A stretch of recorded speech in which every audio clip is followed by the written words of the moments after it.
This is a special moment for me.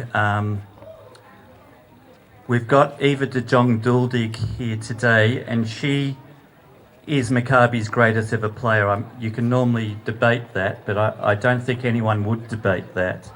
So Eva's a remarkable person. I've blown away by Eva, really, because I know she was, I probably wrong, I hope I don't get this wrong, but I believe you were born in 1938. You should never mention that, but that was a terrible time in the world, and she was very fortunate that her father was a very good sportsman, and he excelled at soccer, also table tennis and tennis.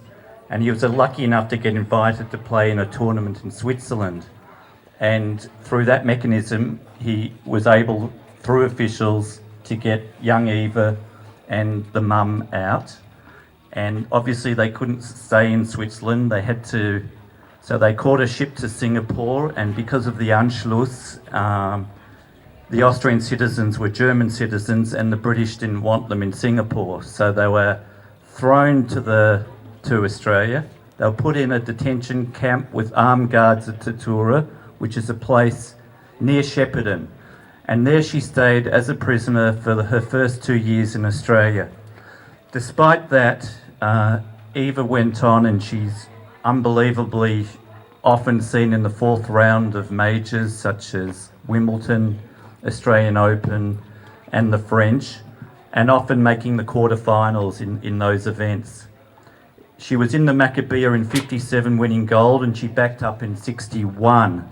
But I'm told that her best moment in 61 was not related to Wimbledon, which she did very well. I think she made the fourth round. And it wasn't winning the Maccabi for the second time, but it was meeting someone on a tennis court in Tel Aviv. 5 days later, she was engaged to that somebody, and she remained married to Henry for 57 years. Unfortunately, he passed away in 2019. Now, while Eva, who I'm sure is here, makes her way up to say a few words, I'm so honoured to have her. I'd like to congratulate her granddaughter, I believe, Emma, who's been now a representative for Australia in the cross-country. And it just shows you the apple doesn't fall far from the tree, because she's got your sporting ability. Oh, thank you, Adam. It seems as though I don't have to tell you anything about myself, which is really a relief, because I did look at my old scrapbooks in honour, just because I wanted to be sure I got some of these facts right, about how I first came to be a member of South Judean Tennis Club. And I dug out this page, and it was my first kind of occasion where my name was all over the paper. And I was really pleased about that. But it wasn't because I won, it was because I lost. And so it says about Eva, another youngster, 16-year-old Eva Duldig, played her way into the women's singles final. But then the other article says, Miss Sutton wins title.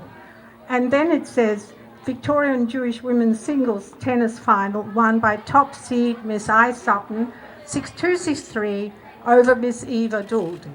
So I was 16, it is 70 years ago. So I thought of that time, I can almost like yesterday recall the shots. You know, some things live in your memory, which is fun. But I have to firstly congratulate the club. The club has achieved an enormous milestone. A lot of people have already been mentioned, and I wouldn't know them all, so I can't really mention them. But all in all, this is a fantastic occasion. It is worthy of celebration, and as I was quoted in the paper this week, it is one of those things that I hope will take you on much, much further for the next 100 years. If you do want to know more about why, one of the chapters in my book, which is called Driftwood, is the chapter is called "A Game of Tennis Saved My Life." then I suggest you buy lots of raffle tickets because this book is one of the prizes. Thank you so much, everybody, and have a wonderful day and good luck to the club. Thank you.